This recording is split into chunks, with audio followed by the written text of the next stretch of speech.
Good afternoon to all of you. तो कैसे हो आप सभी लोग? Welcome back to the amazing platform of Alfala education. आज की इस वीडियो में हम लोग डिस्कस करने वाले हैं कंट्रोल एंड कोऑर्डिनेशन का नेक्स्ट टॉपिक।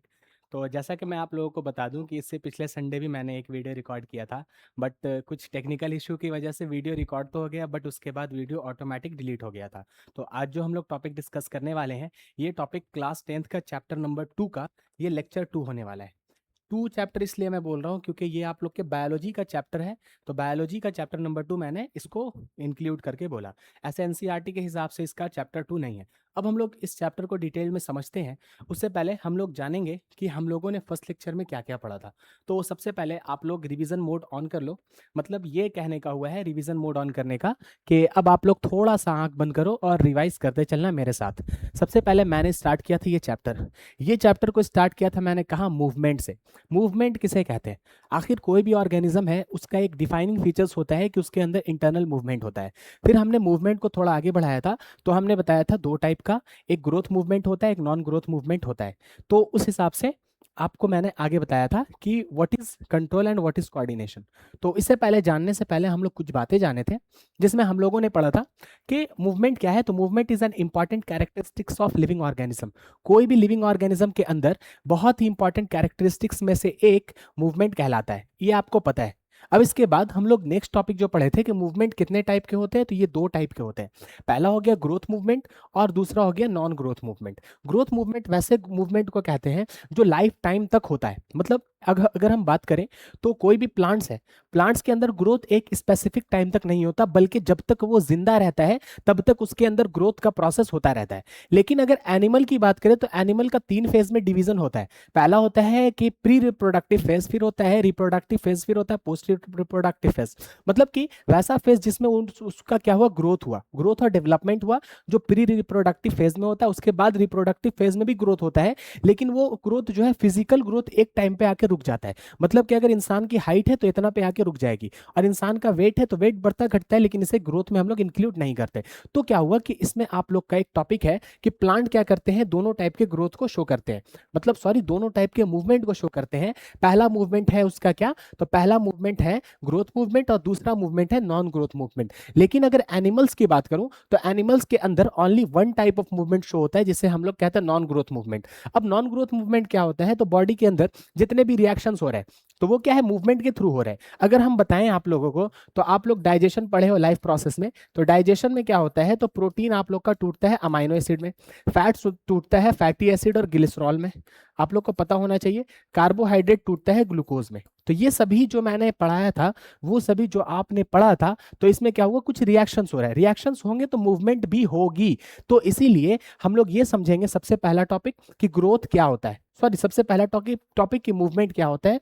हम लोग मूवमेंट देख चुके थे। उसके बाद हम लोगों ने देखा ग्रोथ मूवमेंट किसे कहते हैं, जिसमें बॉडी का ग्रोथ होता हो, और एक होता है नॉन ग्रोथ मूवमेंट। यहां से सिर्फ एग्जाम में एक क्वेश्चन आ सकता है आप लोगों का कि प्लांट्स में क्या होते हैं, both type of movement occur होते हैं। लेकिन अगर एनिमल्स की बात करूं तो एनिमल्स में ओनली नॉन ग्रोथ मूवमेंट हम लोग को शो होता है। ये चीज आप लोग क्लियर रखेंगे अपने माइंड में। अब क्या होगा कि अगर मैं एग्जाम्पल की बात करूं तो सीड जर्मिनेशन क्या है, ये एक ग्रोथ मूवमेंट है। आप लोग को दिखता होगा जो सीड है, सीड के अंदर कॉटिलेडॉन्स होता होगा, एम्ब्रियो होता होगा, उसका सीड कोट होता होगा। ये सब जब सीड कोट फटता है तो उसमें कॉटिलेडॉन्स क्या करते हैं, एम्ब्रियो को ऊपर बढ़ाते हैं। जो प्लीम्यूल है, प्लीम्यूल क्या करता है, शूट सिस्टम बनाता है, और रेडिकल क्या करता है, रूट सिस्टम बनाता है। ये आप लोगों को पता होना चाहिए। तो इसके बाद ये क्या है, ये एक आप लोग का ग्रोथ मूवमेंट है। अगर मैं बात करूं रनिंग ऑफ कैट, जो कैट अगर दौड़ रही है तो ये जो कैट के दौड़ने का मूवमेंट है, ये क्या है, ये नॉन ग्रोथ मूवमेंट है। इसमें आप देख रहे हो कि क्या कैट दौड़ते दौड़ते एकदम ग्रोथ कर जाएगी? क्या कैट का मूवमेंट जो है वो दौड़ते दौड़ते कैट का साइज बढ़ जाएगा, या फिर उसका स्पेसिफिकली मैं बात करूं तो उसका बॉडी का जो स्ट्रक्चर है वो क्या डेवलप हो जाएगा? और नहीं, ऐसा नहीं होगा। उसके बाद फोल्डिंग ऑफ लीफ, ये क्या है, तो ये मैं बताता हूँ। तो इसको हम सबसे पहले आप लोग को एक स्लाइड में समराइज कर देते हैं। चलो अभी वाइट ही पे बता देते हैं। तो हम लोग सबसे पहले क्या पढ़े थे, सबसे पहले हम लोग पढ़े थे ग्रो, सबसे पहले हम लोग पढ़े थे मूवमेंट। मूवमेंट आपको पता है कि बॉडी के अंदर केमिकल या कोई भी सब्सटेंस में कुछ भी चेंजेस आएंगे तो वो मूवमेंट कहलाता है। अब ये मूवमेंट को दो कैटेगरी में हम लोग डिवाइड करते हैं। पहला है ग्रोथ मूवमेंट,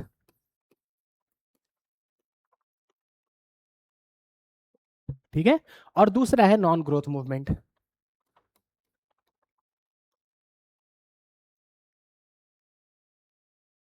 अब दोनों में क्या डिफरेंस होता है बाबू? तो ग्रोथ मूवमेंट क्या होता है, इसमें बॉडी क्या करता है, ग्रोथ करता है।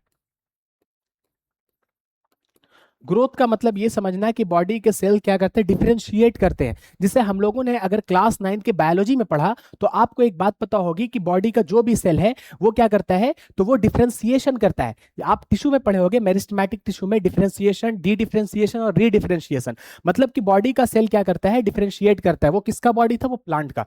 तो प्लांट के बॉडी में क्या होता है, तो प्लांट में ग्रोथ और नॉन ग्रोथ दोनों पाया जाता है। आप लोग बस इतना याद रखो, एग्जामिनेशन के लिए बहुत जरूरी है। बट अगर हम बात करें एनिमल्स की, तो एनिमल्स में ओनली क्या पाया जाता है, नॉन ग्रोथ मूवमेंट्स पाया जाता है।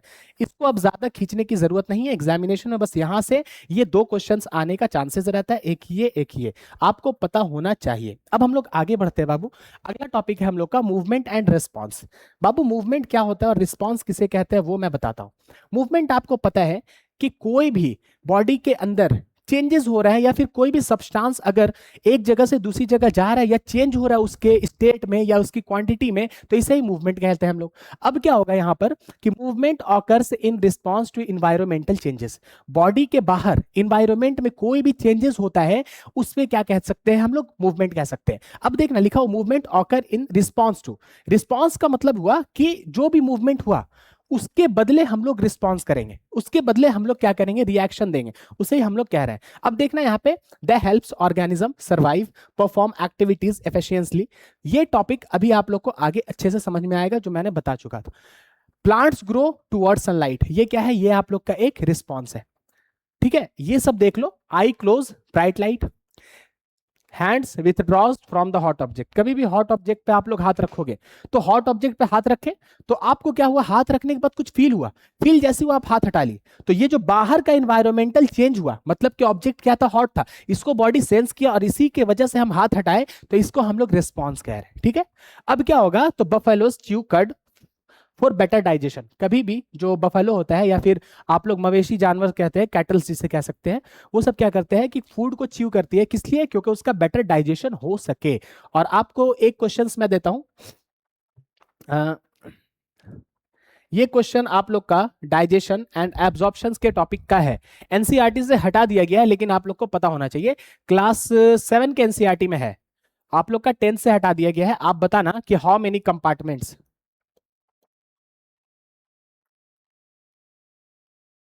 How many COM compartments in herbivores, या इसे हम लिख सकते हैं कैटल्स स्टमक।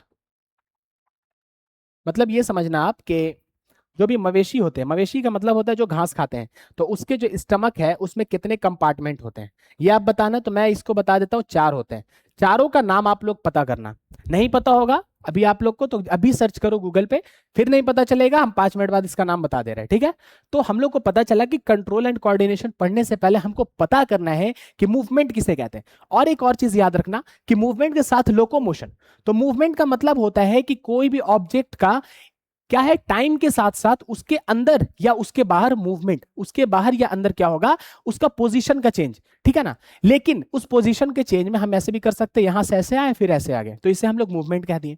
अब हम ऐसे गए घूम फिर के ऐसे ऐसे करके यहां तक आ गए, तो कोई भी ऑब्जेक्ट जब हिल रहा है तो उसे हम लोग मूवमेंट कहते हैं। लेकिन एक और टॉपिक आता है लोकोमोशन का। लोकोमोशन किसे कहते हैं, तो लोकोमोशन कहते हैं कि कभी भी कोई बॉडी एक जगह से दूसरी जगह डिस्प्लेस किया, मतलब यहां पे आके रुका, फाइनल पोजीशन और इनिशियल पोजीशन जीरो नहीं होना चाहिए। आप डिस्प्लेसमेंट पढ़े हो ना, एक जगह से दूसरी जगह डिस्प्लेस किया, फाइनल पोजीशन और इनिशियल पोजीशन कभी भी जीरो नहीं हो, तो उसे हम लोग लोकोमोशन कहते हैं।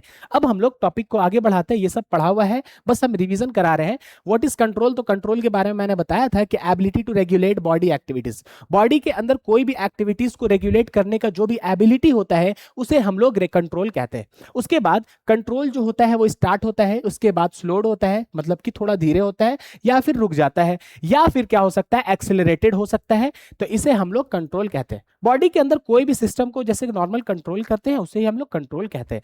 अब क्या होगा, कोऑर्डिनेशन किसे कहते हैं, तो देखना जहां पे भी आप लोग का कोऑर्डिनेशन वर्ड आ जाए, वर्ड क्या है ये, कोऑर्डिनेशन, तो कोऑर्डिनेशन वर्ड में आप लोग को एक बात पता चलती है। इसमें क्या है, कोऑर्डिनेशन का मतलब है ह्यूमेरियस, मतलब कि आप समझना सिस्टमैटिक वे में कोई भी काम हो उसे हम लोग कोऑर्डिनेशन कहेंगे। मतलब लिखा हुआ हार्मोनियस, ठीक है, तो हार्मोनियस का मतलब होता है तरतीब, सिस्टमैटिक। सिस्टमैटिक वे में क्या हुआ, harmonious working of different body parts.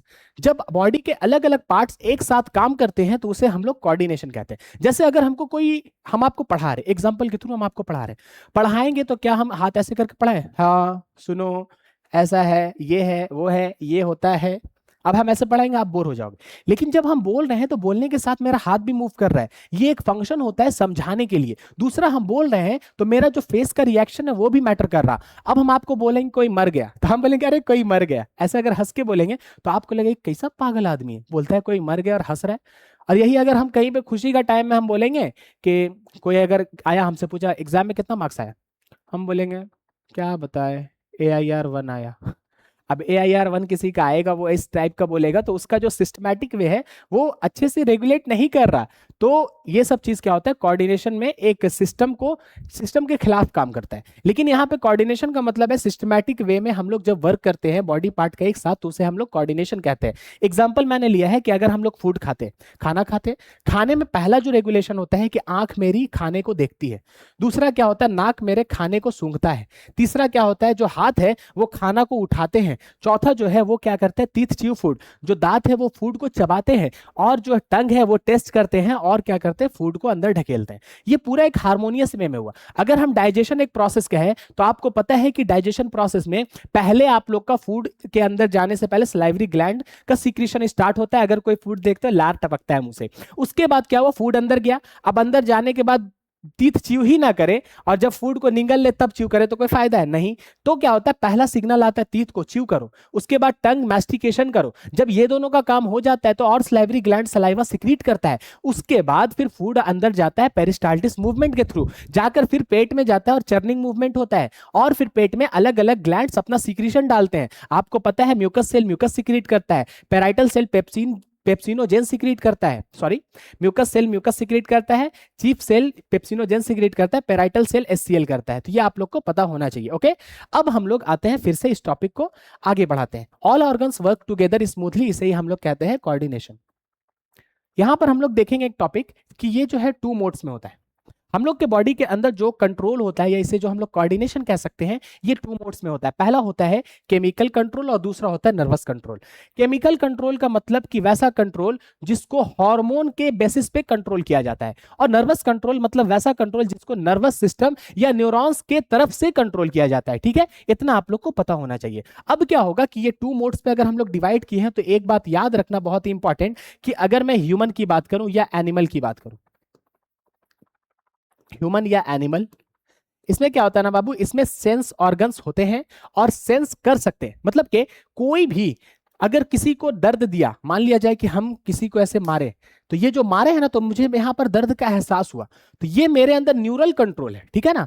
अब बताए, पेड़ काटेंगे तो पेड़ के अंदर कोई सिस्टमैटिक न्यूरल सिस्टम नहीं होता है, इसीलिए हम कह सकते हैं कि इन प्लांट्स क्या है, in plants only chemical coordination present. Plant के अंदर सिर्फ और सिर्फ केमिकल का कोऑर्डिनेशन ही प्रेजेंट होता है, उसके अंदर कोई भी नर्वस सिस्टम नहीं रहता। नर्वस सिस्टम का मतलब होता है कि group of neurons and it's ganglion, मतलब कि न्यूरॉन और गैंग्लियन जो भी होते हैं उसके ग्रुप्स को हम लोग नर्वस सिस्टम कह सकते हैं। अब गैंग्लियन क्या होता है ये हम आगे बताएंगे।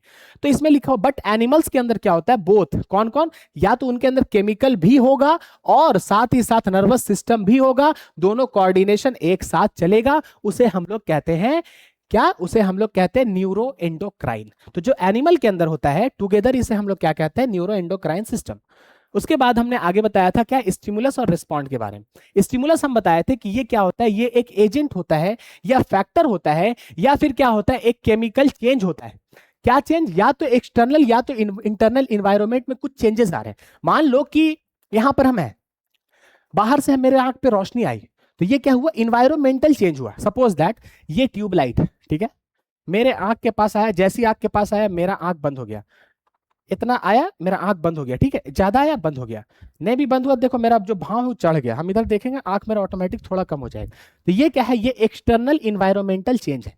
मतलब कि बॉडी के बाहर जो एक्सटर्नल इन्वायरमेंट है उसमें कुछ चेंज हुआ, उस चेंज की वजह से मेरा बॉडी जो रिस्पॉन्स दिया, ये रिस्पॉन्स दिया आंख बंद करके, तो इसे क्या है, स्टिमुलस। ठीक है, और स्टिमुलस क्या है, वो बाहर का फैक्टर है, और रिस्पॉन्ड क्या है, उसके बदले जो हम रिएक्शन दिए। स्टिमुलस है एक्शन और मेरा आंख है रिएक्शन।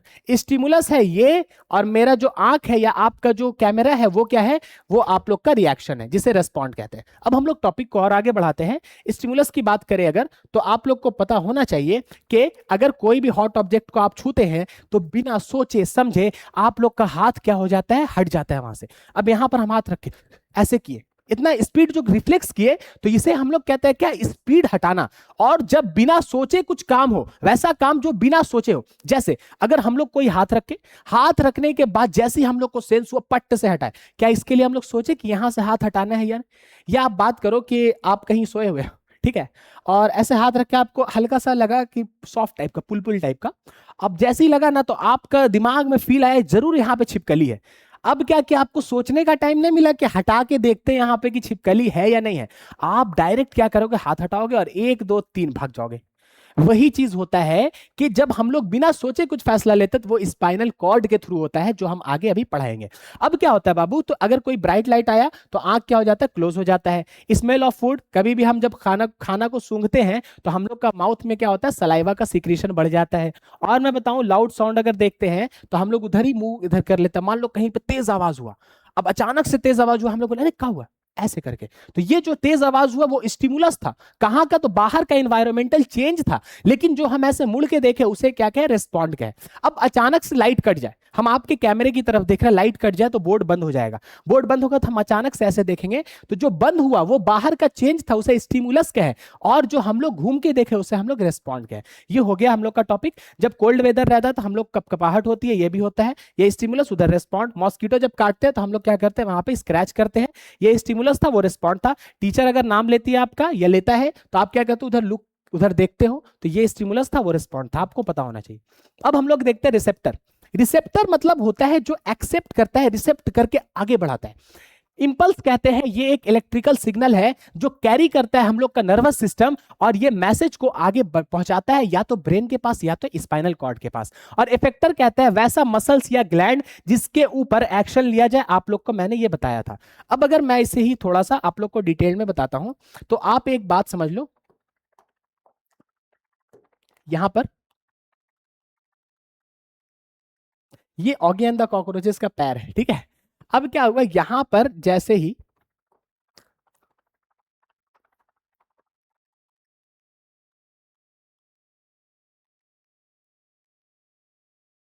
मान लो कि कोई इंसान है, उसका हाथ है।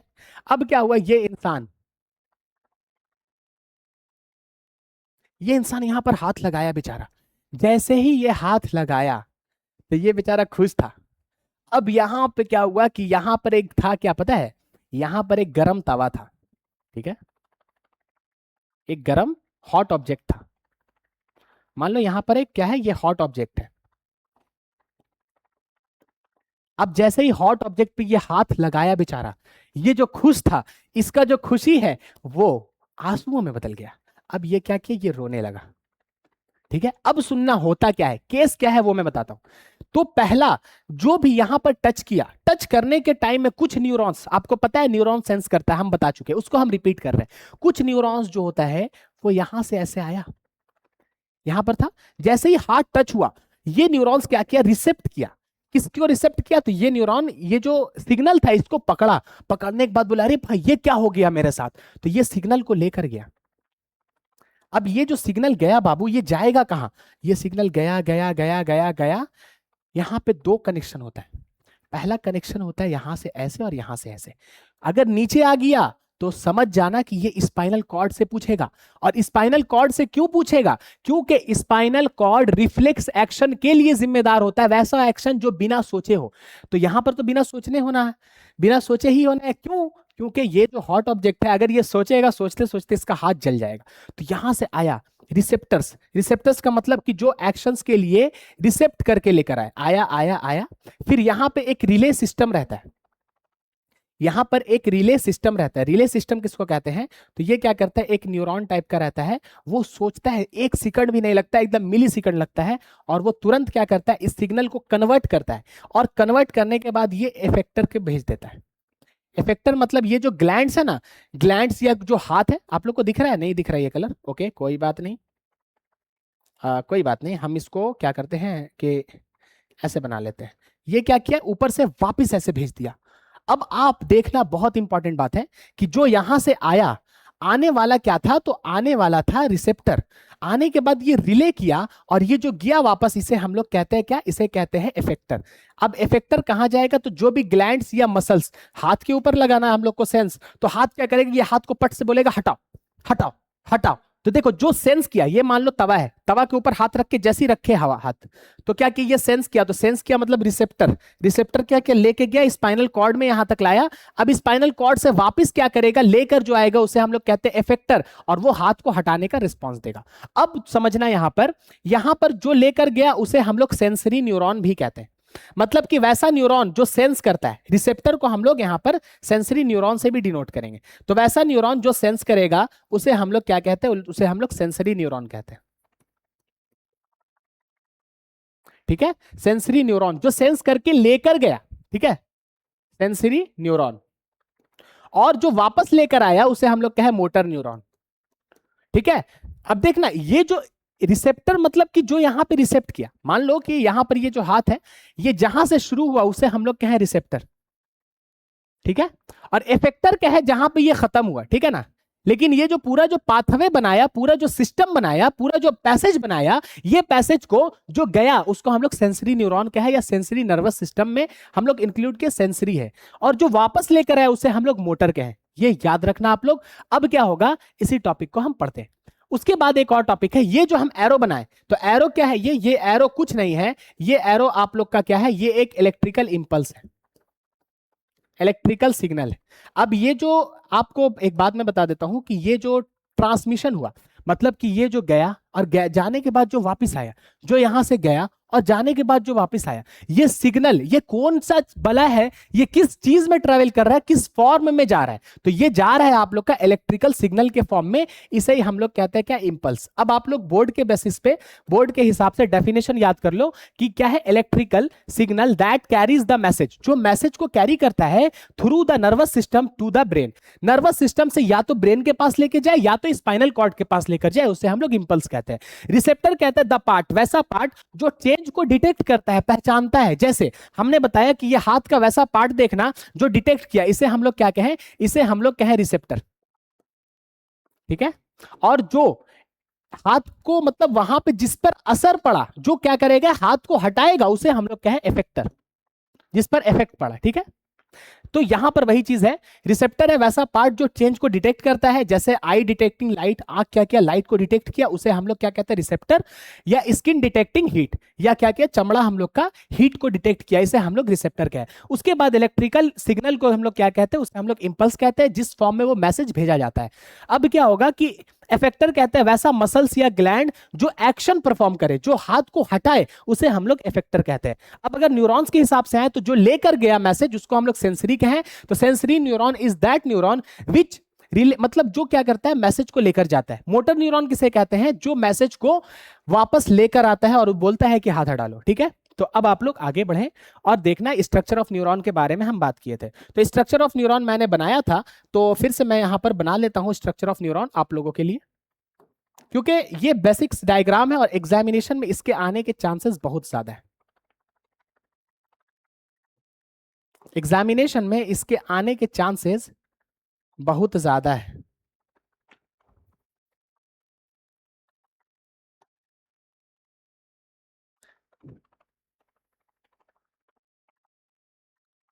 एग्जामिनेशन में इसके आने के चांसेस बहुत ज्यादा है।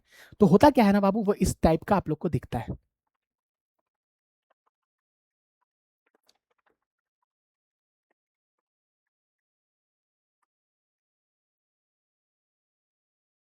ठीक है, तो वो इस टाइप का आप लोग को न्यूरॉन्स दिखेगा।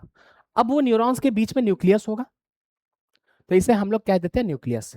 उसके अलावा अगर मैं बात करूं तो बीच में क्या होता है, बहुत सारा ग्रैन्यूल्स होता है। ये ग्रैन्यूल्स राइबोसोम का फ्रैगमेंट्स होता है, टुकड़ा होता है, जिसे हम लोग कहते हैं नीजल्स ग्रैन्यूल्स, NISSS ग्रैन्यूल। ठीक है, नीजल्स ग्रैन्यूल कहते हैं। और मैं अगर बात करूं, कलर दिख रहा है आप लोगों को, हाँ नीजल्स ग्रैन्यूल दिख रहा है, ओके। और मैं अगर बात करूं तो यहाँ पर कुछ आप लोग का फाइबर्स होता है, जिसको न्यूरोफिब्रिल्स कहते हैं। ठीक है, तो ये आप लोग को याद रखना है, एग्जामिनेशन में वो नहीं पूछेगा।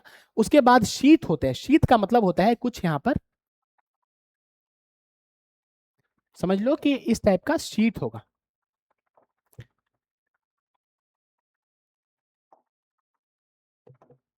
ठीक है ना, ऐसा।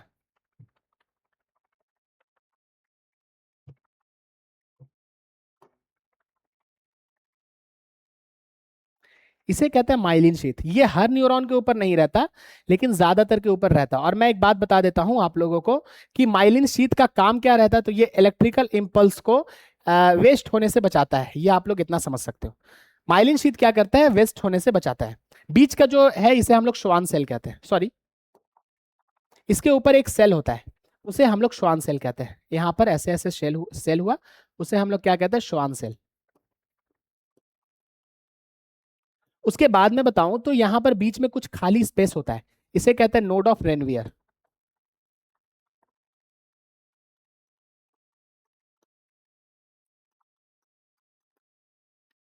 ठीक है, इतना आप लोग को पता है न्यूरॉन्स के बारे में। अब मैं और बताऊं तो यहां पर क्या होता है, लास्ट में टर्मिनल होता है, ऐसे। अब देखना, यहीं से इलेक्ट्रिकल इंपल्स का ट्रांसफर होता है। कैसे होता है तो वो मैं बता देता हूं। तो इसे देखो, इसे हम लोग कहते हैं डेंड्राइट्स, ठीक है। और इसे हम लोग कहते हैं, ये जो पूरा हिस्सा है यहां से यहां तक का, इसे हम लोग कहते हैं साइटोन, या इसे ही हम लोग कहते हैं सेल बॉडी, ठीक है। और ये जो यहां से यहां तक का हिस्सा हुआ, इसे हम लोग कहते हैं एक्सॉन, ठीक है। और उसके बाद का जो हिस्सा हुआ, ये लास्ट वाला, इसे हम लोग कहते हैं एक्सॉन टर्मिनल। मैंने आप लोग को ये सब बताया है, ये देख लो एक बार, उसके बाद हम बताएंगे नेक्स्ट टॉपिक क्या होता है। तो ये जो डेंड्राइट है ना, ये डेंड्राइट इस टाइप का होता है। अब उसी डेंड्राइट को हम थोड़ा सा आप लोगों को अच्छे से बताने का कोशिश करते हैं। छोड़ो उतना, ये डेंड्राइट को हम आप लोग को थोड़ा अच्छे से बताने का कोशिश करते हैं। कैसे, तो मैं बता रहा हूं, रुको। वही वही व्हाट इज दिस।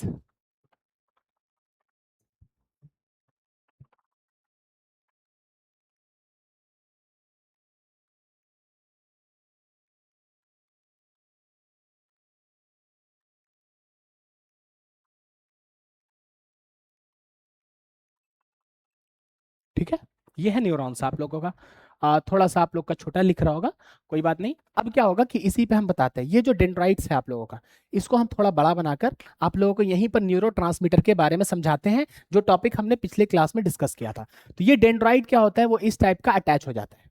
कैसे अटैच होता है तो वो मैं बता देता हूँ, वो इस टाइप का हो जाता है डेंड्राइट्स। ये डेंड्राइट के ऊपर ये जो बॉल है ना, बॉल, ये आकर ऊपर ऐसे लगता है, ठीक है। अब क्या होता है, फिर यहीं से ये डेंड्राइट के साथ लगेगा और फिर नेक्स्ट न्यूरॉन के पास ऐसे ही जमा हो जाएगा। फिर यहां से नेक्स्ट न्यूरॉन ऐसे अटैच रहेगा, नेक्स्ट न्यूरॉन इसी से फिर आगे पूरा इस सिग्नल को आगे बढ़ाता जाता है। अब देखना, यहां पर इसी स्ट्रक्चर को थोड़ा हम बड़ा करके बनाते हैं कि आप लोग को क्लियर समझ में आ सके। ये डेंड्राइट है, ठीक है। डेंड्राइट के ऊपर ये जो मैंने बॉल टाइप का स्ट्रक्चर बनाया था, इसे हम लोग क्या कहते हैं, तो इसे नॉब कहते हैं। आप लोग अगर स्केलेटल सिस्टम पढ़े होगे तो उसमें भी नॉब का जिक्र आया होगा। क्या है ये है आप लोगों का नॉब। ये नॉब में क्या होता है, बीच बीच में ऐसे स्पेसेस खाली होते हैं, ऐसे मान लो ऐसे। अब क्या होता है ना कि यहाँ पर बहुत सारे छोटे छोटे पैचेस होते हैं, मतलब छोटे छोटे ग्रेन्यूल्स टाइप का स्ट्रक्चर होता है। उसके अंदर केमिकल सिग्नल्स, न्यूरल सिग्नल्स क्या करते हैं, वो ट्रांसमिट करते हैं। ये जो है बीच का स्ट्रक्चर, इसको हम लोग कहते हैं न्यूरो। इसके अंदर क्या होते हैं, मैसेजेस होते हैं, और ये मैसेजेस क्या करते हैं, फिर यहीं से आगे बढ़ाते हैं। अब यहां पर तीन पार्ट हम लोग को समझना है जो बहुत इंपॉर्टेंट है। ये क्या है, ये हम लोग का पहले का पार्ट है, मतलब पहला पार्ट है सबसे ऊपर वाला, तो इसे हम लोग कहते हैं प्री। बीच का जो पार्ट है, ये जो खाली स्पेस है, इसे हम लोग कहते हैं साइनेप्स, ठीक है। साइनेप्स का मतलब खाली स्पेस, जहां पे मैसेजेस का क्या होता है, एक्सचेंज होता है। मतलब कि ऊपर वाले मैसेज नीचे आते हैं और फिर डेंड्राइड में जाते हैं। एक्सचेंज कैसे होता है, ये एक्सॉन टर्मिनल, जिसे हम लोग साइनेप्टिक नॉब कहते हैं, उससे क्या होता है, आगे बढ़ता है मैसेज। तो इसे हम लोग क्या, प्री मतलब पहले था, उसके बाद इसे हम लोग कहेंगे साइनेप्टिक, प्री साइनेप्टिक नॉब, ठीक है ना। अब क्या होगा कि प्री साइनेप्टिक नॉब के बाद यही मैसेज जाएगा साइनेप्स में, साइनेप्स खाली जगह है, फिर इसी के बाद ये आएगा आगे, तो आगे जो कहते हैं उसको हम लोग कहते हैं, बाद वाले को पोस्ट, आपको पता होना चाहिए, और इसे हम लोग कहते हैं साइनेप्टिक, और लास्ट में इसे हम लोग कहते हैं क्लेफ्ट। मतलब ये साइनेप्स के बाद का स्ट्रक्चर है, और ये क्या करता है, ये एक्सेप्टेबल है, ये क्या करता है, मैसेज को लेता है, और ये क्या करता है, ये मैसेज को सेंड करता है। तो ये क्या, सेंडर है, ये रिसीवर है, ये बीच का जंक्शन है, ये आप लोग को याद रखना है, ये मैंने पहले भी बता चुका। अब हम लोग आगे टॉपिक पे आते हैं। तो न्यूरॉन का स्ट्रक्चर में क्या होता है, तो न्यूरॉन का स्ट्रक्चर जो है, अगर इसका मैं साइज की बात करूं तो साइज इसका अप्रोक्सीमेटली 1 मीटर तक का होता है, मतलब कि 90 से लेकर 100 सेंटीमीटर तक इसका लेंथ होता है। अगर मैं बात करूं यहां पर, क्यों, क्योंकि सेंट्रियोल इसमें प्रेजेंट नहीं होता है। सेंट्रियोल क्या होता है, तो मैं आप लोगों को एक बात बता देता हूं कि अगर आप लोगों ने सेल पढ़ा होगा, तो सेल में सेंट्रियोल अपोजिट पोल में रहता है, जो सेल के डिवीजन में इंपॉर्टेंट रोल प्ले करता है, और ये क्या करता है, एक एस्टर बनाता है, ठीक है ना। वो क्या करता है, क्रोमोसोम को अलग करता है। लेकिन ये सेंट्रोसोम या सेंट्रियोल जिसे कहते हैं, वो अगर नहीं होगा तो सेल डिवाइड नहीं कर पाएगा। इसी वजह से रीजन है ये कि इसके अंदर, न्यूरॉन्स के अंदर सेंट्रोसोम या सेंट्रियोल कह सकते हैं, वो एब्सेंट होता है, जिसके वजह से न्यूरॉन्स डिवाइड नहीं कर सकते, न्यूरॉन्स अपना एक सेल से दो सेल नहीं बना सकते, ठीक है। अब क्या होगा, ये लॉन्गेस्ट सेल है ह्यूमन बॉडी का, साइज अप्रोक्सीमेटली 1 मीटर तक का। इसका पहला पार्ट है साइटोन, साइटोन के अंदर न्यूजल्स ग्रेन्यूल रहता है और न्यूरोफिब्रिल्स रहता है, जो मैंने बता दिया, ये साइटोन का पार्ट है। इसमें क्या है आप लोग का, न्यूजल्स ग्रेन्यूल है, और कुछ कुछ रेड रेड मैंने न्यूरोफिब्रिल्स बताया। एक्सॉन क्या होता है, वो इंपल्स को कैरी करता है, ये जो एक्सॉन है ये इंपल्स को कैरी करता है और फिर ट्रांसमिट कर देता है किसमें, तो नेक्स्ट डेंड्राइट्स में। और उसके बाद देखना, उसके बाद क्या है, यहाँ पे डेंड्राइट्स है, ये क्या करता है, इंफॉर्मेशन को कलेक्ट करता है, किससे करता है, तो ये एक्सॉन से इंफॉर्मेशन को आगे बढ़ाता है। अब मैं बात करूं यहाँ पे माइलिन शीथ किसे कहते हैं, तो ये शीथ होता है जो आप लोग के इलेक्ट्रिसिटी को या इलेक्ट्रिकल इंपल्स को वेस्ट होने से बचाता है। एक बात बताओ, मैं ये वायर उठाता हूं, ये वायर आप लोग दिख रहा है, वेट एक मिनट, एक मिनट में दिख जाएगा, ये वायर आप लोग को दिखता होगा, ये दिख रहा है ना। ये वायर के ऊपर प्लास्टिक का कोटिंग है, पता है क्यों है, प्लास्टिक का कोटिंग इसलिए बाबू, क्योंकि इसका इलेक्ट्रिसिटी वेस्ट ना हो और आपको क्या हो, करंट का झटका नहीं लग सके, प्रोटेक्शन का काम आता है। वैसे माइलिन शीथ भी न्यूरॉन्स के ऊपर प्रोटेक्शन का काम देता है, ठीक है। उसके बीच में कुछ गैपिंग होता है जिसे हम लोग नोड ऑफ रेनवियर कहते हैं, ठीक है। श्वान सेल होता है उसके अंदर, इसका भी एक फंक्शन होता है, वो मैं बताऊंगा। उसके बाद डेंड्राइट्स आपको पता ही है। अब हम लोग देखेंगे 3 टाइप का न्यूरॉन होता है, जो मैंने पहले ही बता चुका।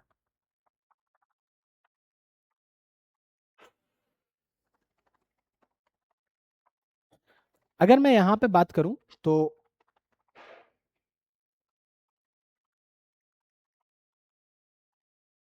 Sorry,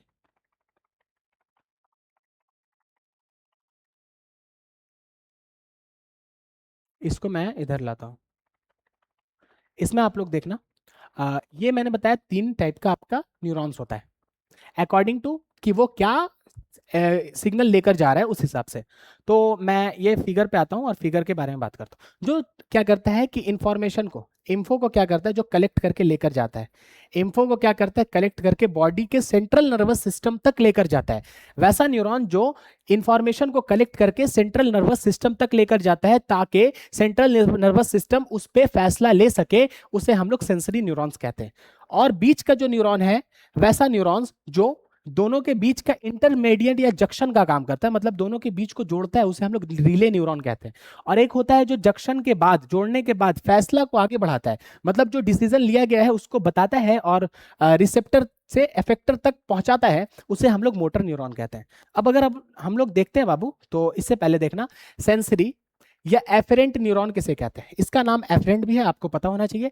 pickups sensation from receptions receptors and transmits the same other parts like central nervous system. मतलब कि ये क्या करता है, पिक करता है, उठाता है किसको, तो इंफॉर्मेशन को उठाता है रिसेप्टर से और इसको भेजता है सेंट्रल नर्वस सिस्टम तक। मोटर या एफरेंट न्यूरॉन किसे कहते हैं, जो कैरी मैसेज करता है, मैसेज को कैरी करता है और उसको क्या करता है, सेंड करता है मसल्स तक। मतलब जो भी मैसेज सेंट्रल नर्वस सिस्टम दिया है उसको मसल्स तक पहुंचाएगा। क्या करता है, मसल या ग्लैंड या ऑर्गन जो क्या करता है कि फंक्शन परफॉर्म करे। जैसे अगर मेरा हाथ है, ये क्या है, हॉट ऑब्जेक्ट है, इसको जैसे हम टच करेंगे, जो टच किया, टच करने के बाद ये जो सिस्टम से यहां से देखना ऐसे क्या हुआ, यहां से मेरा पूरा बॉडी से क्या किया, यहां से स्पाइनल कॉर्ड में मेरा पूरा क्या किया, इंफॉर्मेशन ट्रांसफर हुआ कि मैंने कोई हॉट ऑब्जेक्ट को छुआ। तो जो छुआ, तो जहां पे जो पार्ट छुआ, ये पार्ट जो छुआ, इसे हम लोग रिसेप्टर कहते हैं। अब यहां से पूरा जो जंक्शन बना हुआ है इसे हम लोग कहते हैं सेंसरी, जो क्या करता है कि मैसेज को लेकर जाता है। बीच में यहाँ पे एक सिस्टम होता है जो चेंज करता है, जिसे हम लोग रिले न्यूरॉन कहते हैं, वो सेंट्रल नर्वस सिस्टम में होता है। वो क्या करता है, मैसेज को चेंज करता है और फिर वो मोटर नर्वस सिस्टम या मोटर न्यूरॉन को कमांड देता है कि जाओ अब तुम वहीं पे। तो ये क्या करता है, मोटर नर्वस सिस्टम पीछे से वापस आता है, आने के बाद फिर यहाँ पे और इसी जो रिसेप्टर है उसको अब इफेक्टर बना देता है और बोलता है पूरा हाथ को इफेक्टर बना के कि हटाओ, क्योंकि हमको यहाँ पे सिर्फ टच हुआ था तो रिसेप्टर सिर्फ ये होगा और इफेक्टर में मेरा ये पूरा हाथ हटेगा, ऐसे करके पूरा हाथ से ताकत लगेगा, तो इसे हम लोग इफेक्टर कहते हैं। इंटर न्यूरॉन या इसे रिले न्यूरॉन कहते हैं या कनेक्टर भी कहते हैं। ये क्या करता है, passes message from sensory to motor, यहाँ पे बीच में जंक्शन का काम करता है और यहाँ पे क्या करता है, अगर ये सेंसरी आ रहा है और ये मोटर जा रहा है तो ये दोनों के बीच का जंक्शन का ये काम करेगा। आप लोगों को मैंने बता दिया था। उसके बाद अगर इंपल्स या इलेक्ट्रिकल सिग्नल्स का ट्रांसफर मैं बताऊं तो सबसे पहले स्टिमुलस। स्टिमुलस का मतलब होता है आउटर इन्वायरमेंटल चेंजेस, कुछ चेंजेस जो बाहर इन्वायरमेंट में हुए हैं, उस चेंजेस की वजह से क्या हुआ कि उसको कैप्चर किया डेंड्राइट। डेंड्राइट जो था न्यूरॉन्स का, वो क्या किया, पहले उसको सेंस किया, सेंस करने के बाद वो क्या किया, सेल बॉडी को भेजा, सेल बॉडी को भेजने के बाद वो एक्सॉन तक आया, एक्सॉन के बाद एक्सॉन टर्मिनल पे आया, टर्मिनल के बाद फिर से पैसेज ऑफ स्टिमुलस, मतलब कि फिर से डेंड्राइट पकड़ा और डेंड्राइट फिर आगे बढ़ाता गया, फिर सेंसरी न्यूरॉन्स होता हुआ रिले सिस्टम पे गया, फिर वहां से मोटर न्यूरॉन से होता हुआ फिर इफेक्टर पे आया और यहां से हटवा दिया। ये पूरा सिस्टम होता है। अगर मैं दिखाऊं तो सैनैप्स किसे कहते हैं, मैंने अभी बताया था आप लोगों को, इसको मैं फिर से दिखा देता हूं थोड़ा। ये आप लोग का क्या था, बॉल था, ये आप लोग का क्या था, क्लेफ्ट था। तो मैं क्या कहा था, मैंने यहाँ पे आप लोगों को बताया था, हाँ, तो ये आप लोग का क्या है, एक्सॉन टर्मिनल का बॉल है। तो एक्सॉन टर्मिनल का ये बॉल है, इसमें क्या होता है, बहुत सारे मैसेजेस होते हैं, वो मैसेजेस क्या करते हैं, यहां से वापस आते हैं, आए जो मैसेज आए उसको हम लोग कहते हैं न्यूरोट्रांसमीटर। न्यूरोट्रांसमीटर के अंदर वैलिन भी आता है और एसेटाइल कोलिन भी आता है। अगर मैं यहाँ पे आप लोगों को बताऊं तो न्यूरोट्रांसमीटर के अंदर क्या क्या आता है बाबू, तो न्यूरोट्रांसमीटर के अंदर सबसे पहले जो जो न्यूरोट्रांसमीटर आप लोग के लिए इंपॉर्टेंट है वो मैं बता देता हूं। एसेटाइल कोलिन आएगा,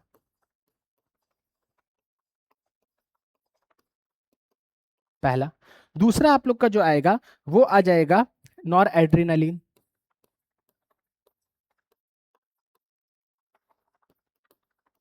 और तीसरा जो इंपॉर्टेंट है जिसे हम लोग कहते हैं ग्लूटामिक एसिड।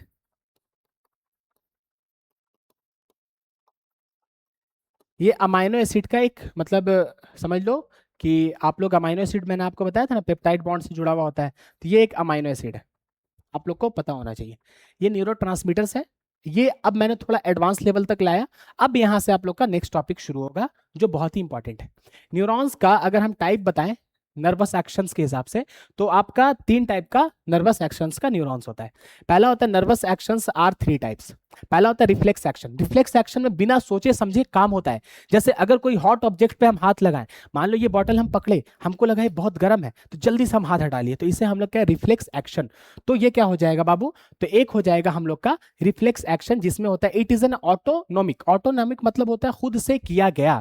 मैकेनिकल, मैकेनिकल मतलब होता है कि ये हम लोग का मतलब हाथ, मतलब एक होता है खुद से होगा लेकिन बॉडी का फिजिकली एक पार्ट इन्वॉल्व होगा। और इमीडिएट, इमीडिएट मतलब तुरंत होने वाला। तुरंत होने वाला खुद से एक ऑटोनॉमिक सिस्टम है, जिसमें क्या होता है, ये response to a harmful stimulus without consulting will. मतलब बिना सोचे समझे अगर हार्मफुल स्टिमुलस हमको लगा, यानी ये गर्म लगा, तो इससे क्या होता है, बिना सोचे समझे हम लोग रिफ्लेक्स एक्शन करते हैं, मतलब तुरंत हाथ हटाए, ये बिना सोचे समझे, इसे हम लोग रिफ्लेक्स एक्शन कहते हैं। अगर हम वॉलेंट्री कहें तो वॉलेंट्री का मतलब होता है कि नर्वस सिस्टम का वैसा एक्शन जो हमारे कंट्रोल में हो। जैसे हम चाहें तो हाथ ऐसे उठा लिए, ये हम लोग का वॉलेंट्री एक्शन है। उसके बाद ऐसे किए, ऐसे किए, ऐसे किए, जिधर चाहे उधर किए, तो ये हम लोग का वॉलेंट्री एक्शन है। तो ये क्या हो गया हम लोग का, voluntary action of nervous system is performed under the conscious और डायरेक्शन ऑफ द ब्रेन। अब देखना, ये तो हम लोग का एक्शन हो गया वॉलेंट्री। अगर नर्वस सिस्टम के एक्शंस के हिसाब से हम बात करें तो वॉलेंट्री एक्शन हो गया, जैसे अगर हम अभी लिख रहे हैं, मान लो हम लिखे वॉलेंट्री, तो ये तो हम अपने माइंड से सोच के लिखे वॉलेंट्री। तो ये जो वॉलेंट्री हम अपने माइंड से सोच के लिखे, तो यहां पर मेरा माइंड सोचा, उसके बाद नर्वस सिस्टम को कमांड दिया, फिर मेरा हाथ को बोला ऐसे ऐसे करके वॉलेंट्री लिखाएगा। तो ये जो है, ये मेरा सोचा समझा हुआ एक्शन है, जिसे हम लोग वॉलेंट्री एक्शन कह दिए। अब मानो हम कुछ बिना सोचे समझे ऐसे ऐसे लिख रहे हैं, अब हमें भी पता है कि हम क्या लिखे, हमको खुद नहीं पता, तो ये इनवॉलेंट्री हो सकता है। तो इनवॉलेंट्री एक्शन वैसा एक्शन होता है जो कंट्रोल नहीं होता है हम लोग के खुद के विल से, मतलब खुद हम लोग नहीं चाहते, तो इसे कह सकते हैं इट मेंट फॉर कंट्रोलिंग और coordinating the functioning of internal organs. और ये कंट्रोल होता है हमारे ब्रेन से या फिर हमारे स्पाइनल कॉर्ड से। जैसे मान लो हार्ट का धड़कना, अब दिल धड़क रहा है, क्या हम चाहें कि अरे 5 मिनट दिल धड़कना बंद हो जाए? क्या हो सकता है? नहीं हो सकता। तो ये इनवॉलेंट्री एक्शंस हो जाएगा न्यूरॉन्स का। और न्यूरॉन्स हमारे बॉडी का पूरा पूरा स्ट्रक्चर को बनाता है। न्यूरॉन्स के बारे में एक बहुत ही इंपॉर्टेंट टॉपिक है कि न्यूरॉन्स जो है,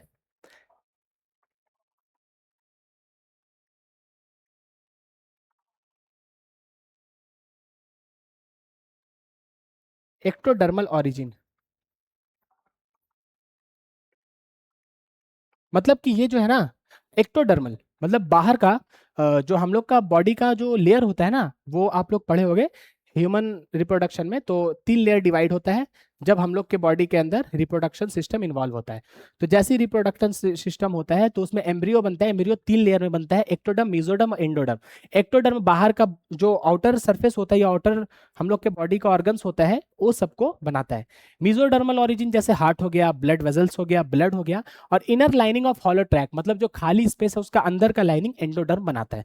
ये आप लोग को थोड़ा सा याद रखने का जरूरत है। अब क्या होता है रिफ्लेक्स एक्शन, मैंने बता दिया कि a reflex action is a rapid, तुरंत होने वाला, खुद से ऑटोनॉमिक और इनवॉलेंट्री, जिसे जो हमारे कंट्रोल में नहीं है, वैसा रिस्पांस टू ए स्टिमुलस, कोई स्टिमुलस का वैसा रिस्पांस को हम लोग रिफ्लेक्स एक्शन कहते हैं। मतलब कि ये स्टिमुलस है, स्टिमुलस का वैसा रिस्पांस जो खुद से हो, तुरंत हो, और क्या हो, इनवॉलेंट्री हो, मतलब कि ये हमारे कंट्रोल में ना हो, तो इसे हम लोग क्या कहते हैं, रिफ्लेक्स एक्शन कहते हैं। Happening without any conscious thought, बिना सोचे समझे हो, और क्या हो, इन्वॉल्वमेंट ऑफ द ब्रेन, मतलब कि इसमें ब्रेन का इन्वॉल्वमेंट क्या हो, नहीं हो। साथ ही साथ it is the body's way to protecting itself from the immediate danger. अगर कोई भी अचानक से खतरा आ जाता है, उससे बचने के लिए हमारा बॉडी का मैकेनिज्म, हमारे बॉडी का एक सिस्टम बनाया गया है जो इस टाइप का होता है। अगर मैं और आगे बताऊं तो रिफ्लेक्स आर्क किसे कहते हैं, तो एक्शन का मतलब हो गया जो तुरंत किया गया, और आर्क का मतलब हो गया पूरा जंक्शन, मतलब कि कैसे गया, कहां रुका, उसके बाद डिसीजन जो भेजा और जो वापस लाया। जो मैंने ये बताया था ना आप लोगों को, ये पूरा आर्क हम बताए थे, यहां से गया और यहां से आया, इसे पूरा प्रोसेस को हम लोग रिफ्लेक्स आर्क बताए थे। अब यहां पर देखना आप, अगर मैं आर्क की बात करूं तो ये एक पाथवे होता है। पाथवे मतलब कि पूरा रास्ता होता है जो क्या है, taken by a stimulus to travel from the receptor, मतलब जो स्टिमुलस से लिया गया हो, और कोई भी रिसेप्टर्स जो जहां पर स्टिमुलस हुआ है, अब क्या होगा, वहां से पूरा सेंसरी गया, जाने के बाद यहाँ पर सीएनएस में गया, सीएनएस में जाने के बाद तुरंत रैपिड क्या किया, मोटर न्यूरॉन्स के थ्रू हम लोग का जो इफेक्टर है वहां पर मैसेज भेजेगा कि वो हटा सके। तो ये क्या हुआ कि pathway taken by a stimulus to travel from the receptor organs to effector organ is known as reflex arc, मतलब कि रिसेप्टर से इफेक्टर तक जाने का सफर को हम लोग यहाँ पर रिफ्लेक्स आर्क कह सकते हैं। ठीक है, अब देखना कि what is reflex action, reflex arc हो गया आप लोगों का। फिर उसके बाद अब हम लोग पढ़ने वाले ह्यूमन नर्वस सिस्टम को। तो ये टॉपिक बहुत ही इंपॉर्टेंट होने वाला है आप लोगों के लिए। तो चलिए अब कुर्सी की पेटी बांध लीजिए, और यहाँ से आप लोग को जो टॉपिक हम पढ़ाएंगे वो बहुत इंपॉर्टेंट होगा, और हम लोग मेनली आज के बाद एक ह्यूमन ब्रेन का लेक्चर लगेगा और एक आप लोग का हार्मोनल कोऑर्डिनेशन लगेगा। मतलब 2 लेक्चर में आप लोग का कंट्रोल एंड कोऑर्डिनेशन का वो टॉपिक क्लियर हो जाएगा जो टॉपिक आपके एग्जामिनेशन में ह्यूमन से रिलेटेड आएंगे, नर्वस सिस्टम का। तो अब हम लोग शुरू करते हैं कि ह्यूमन नर्वस सिस्टम को किस कैटेगरी में हम लोग डिवाइड करते हैं। तो सबसे पहले अब हम लोग स्टार्ट करते हैं ह्यूमन नर्वस सिस्टम।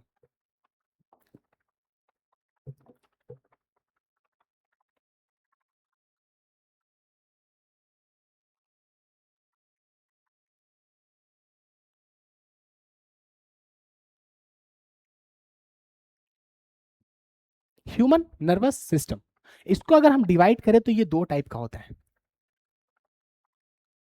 2 टाइप का कैसे होता है बाबू? तो एक होता है आप लोग का सीएनएस और एक होता है पीएनएस। तो पीएनएस को हम लोग लिखते हैं पेरिफेरल नर्वस सिस्टम,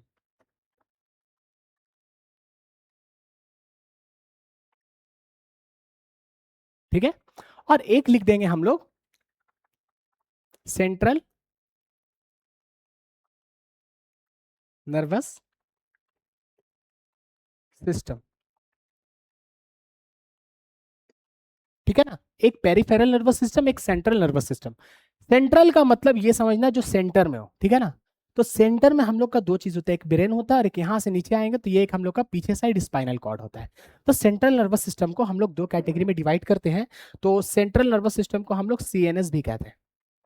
अगर कैटेगरी वाइज मैं डिवाइड की बात करूं तो सेंट्रल नर्वस सिस्टम को हम लोग 2 कैटेगरी में डिवाइड करते हैं। पहला हो जाएगा ब्रेन, दूसरा हो जाएगा स्पाइनल कॉर्ड, ठीक है।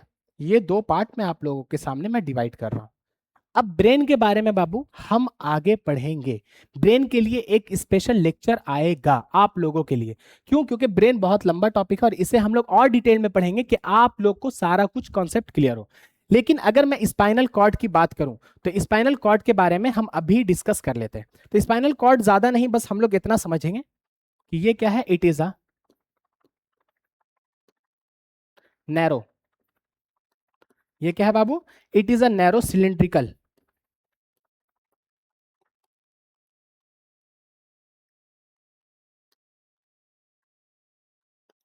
Cylindrical part of the CNS. ये सीएनएस का नैरो और सिलेंड्रिकल पार्ट होता है, मतलब पतला और सिलेंड्रिकल पार्ट होता है। इसमें क्या होता है, न्यूरॉन का बंच होता है, गुच्छा होता है, जो क्या होता है बीच का वर्टेब्रल कॉलम के अंदर होता है। तो ये नैरो और सिलेंड्रिकल पार्ट है किसका? सेंट्रल नर्वस सिस्टम का। तो अब इसके अगला टॉपिक पे अगर हम लोग बात करें तो इसके अंदर हम लोग ये चीज बता सकते हैं बाबू कि नैरो होगा और सिलेंड्रिकल होगा सेंट्रल नर्वस सिस्टम का पार्ट। तो इसके बारे में अगला टॉपिक हम लोग लिखेंगे जो बहुत इंपॉर्टेंट है कि ये कहाँ रहता है। तो लिखेंगे इट लाइज, क्या लिखेंगे? It lies inside. ये क्या होता है? वर्टेब्रल कॉलम के अंदर होता है। तो लिखेंगे it lies inside vertebral column.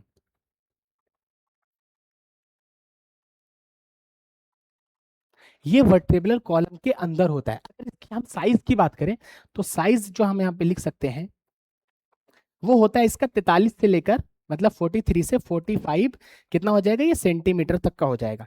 बस इतना आप लोग याद रखना कि सेंट्रल नर्वस सिस्टम में हम लोग का स्पाइनल कॉर्ड जो नैरो सिलिंड्रिकल पार्ट होता है किसका? सेंट्रल नर्वस सिस्टम का।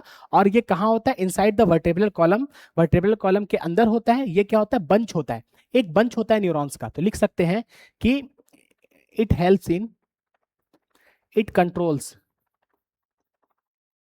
Reflex action. अगर बॉडी के अंदर कोई भी रिफ्लेक्स एक्शन होगा उसको कौन कंट्रोल करेगा? तो उसको हम लोग देखेंगे कि स्पाइनल कॉर्ड कंट्रोल करता है। ये हमको इतना पता होना चाहिए कम से कम स्पाइनल कॉर्ड के बारे में। और अगर मैं बात करूं तो ये क्या है? Bunch of neurons.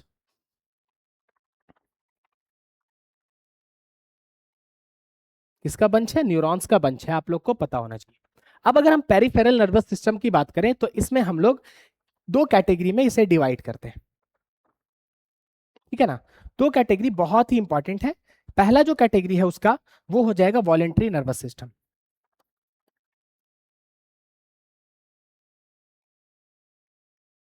वॉलेंट्री को ही हम लोग कहते हैं सोमैटिक नर्वस सिस्टम,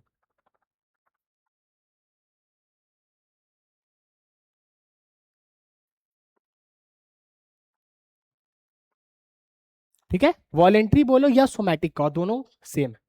उसके बाद दूसरा हो जाएगा इनवॉलेंट्री, या इसे कहते हैं ऑटोनॉमिक।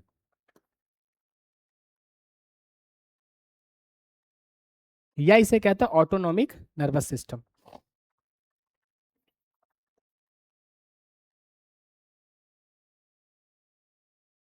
जो वॉलेंट्री नर्वस सिस्टम है इसको दो कैटेगरी में डिवाइड किया गया है। पहला जो ये है, इसे कहते हैं कि वॉलेंट्री में कि वैसा नर्वस सिस्टम है जो हम लोग के कंट्रोल में होता है और वो सेंट्रल नर्वस सिस्टम को पूरे बॉडी से जोड़ता है। तो उसमें आ जाता है दो। पहला हो गया आप लोगों का क्रेनियल नर्व्स,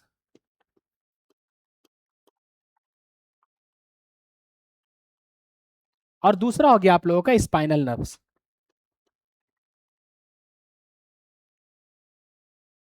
ठीक है, समझ आ रहा है? हाँ। अब क्या होगा कि इसके बाद फिर हम लोग ऑटोनॉमिक को अगर डिवाइड करेंगे तो ऑटोनॉमिक को हम लोग दो और कैटेगरी में डिवाइड करते हैं, जिसे हम लोग कहते हैं सिंपैथेटिक और पैरासिम्पैथेटिक। तो इसको हम लोग दो कैटेगरी में डिवाइड करेंगे, पहला कहेंगे सिंपैथेटिक और दूसरा कहेंगे पैरासिम्पैथेटिक।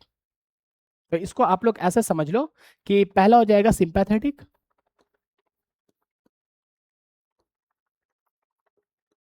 और दूसरा हो जाएगा पैरासिम्पैथेटिक।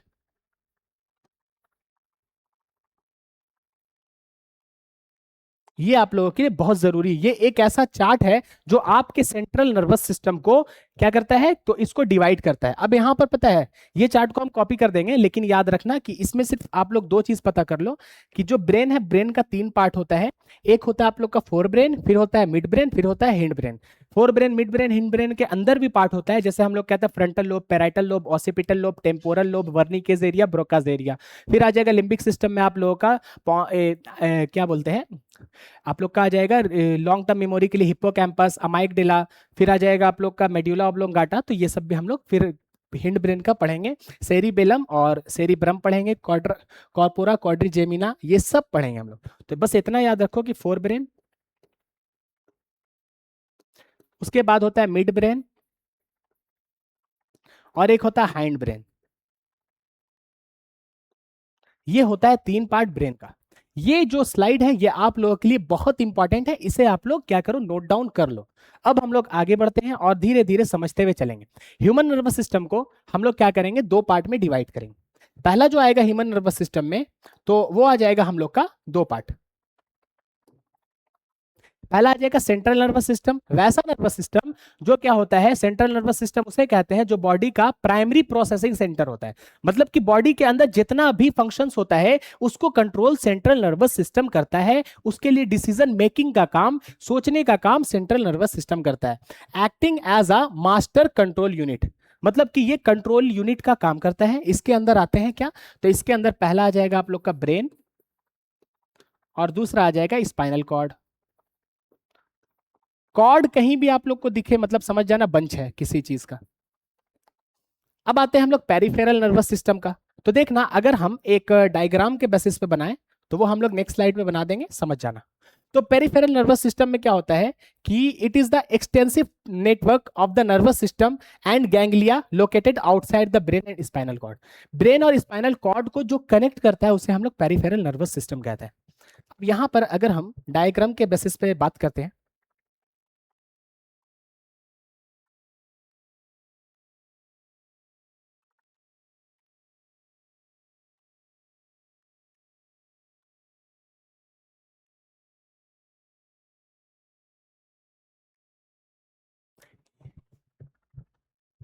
ज्यादा हो गया, कोई नहीं।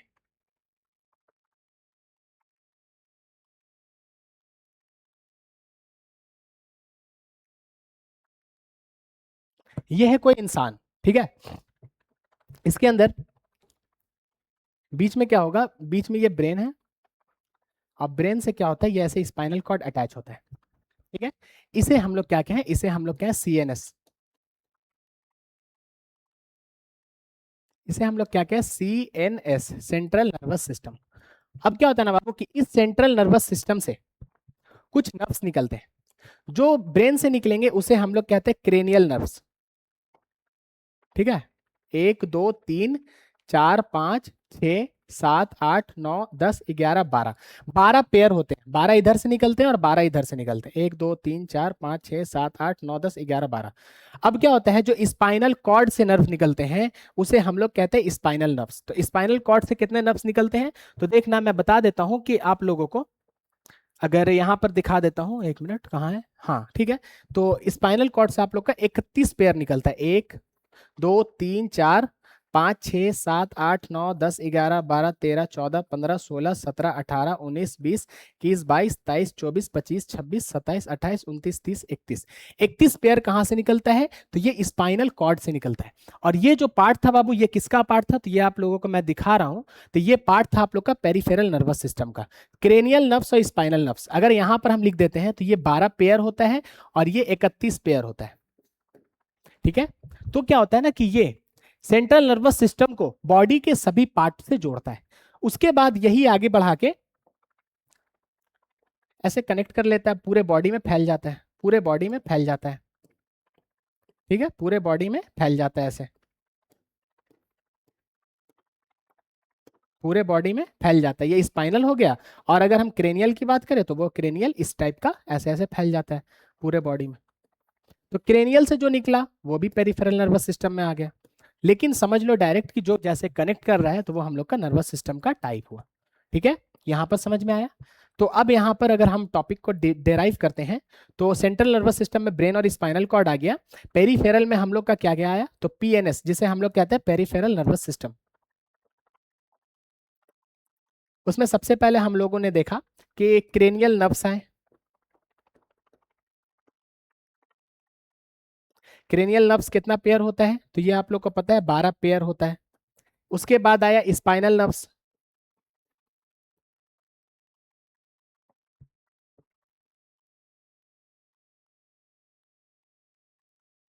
31 पेयर होता है। ठीक है। उसके बाद क्या है, ऑटोमेटिक ऑटोनोमिक, जिसे हम लोग कहते हैं इनवॉलेंट्री, और एक आ जाता है सोमैटिक, जिसे हम लोग कहते हैं वॉलेंट्री। वो हो जाता है नर्वस सिस्टम का। तो ये आप लोग याद रखेंगे, पीएनएस का इधर ये कहां से निकलता है। अब हम लोग डेराइव करेंगे इसे थोड़ा सा और। तो आपको पता चला कि पेरिफेरल में कौन कौन आया और सेंट्रल में कौन कौन आया। तो यहां पर पेरिफेरल नर्वस सिस्टम ये हुआ कि सेंट्रल नर्वस सिस्टम के अलावा बॉडी के अंदर जितना भी नर्वस सिस्टम है उसको हम लोग पेरिफेरल में करते हैं। उसके बाद अब हम लोग देखेंगे ह्यूमन नर्वस सिस्टम को और डिटेल्ड में। डिटेल्ड का मतलब ये हुआ बाबू कि अब हम लोग देखेंगे सेंट्रल नर्वस सिस्टम और पेरिफेरल नर्वस सिस्टम को। इसे बार बार लिखाने के पीछे रीजन है कि सेंट्रल नर्वस सिस्टम में ब्रेन आता है, आप लोग को याद हो जाए इसीलिए, ठीक है ना। स्पाइनल कॉर्ड आता है, ठीक है। पेरिफेरल नर्वस सिस्टम में आप लोग का पहला आता है वॉलेंट्री। वॉलेंट्री में आप लोग का आता है क्या, तो इसमें आप लोग का आता है पहला क्रेनियल नर्व्स, दूसरा आ जाता है स्पाइनल नर्व्स। अगर इनवॉलेंट्री की बात करूं तो इनवॉलेंट्री में आप लोग का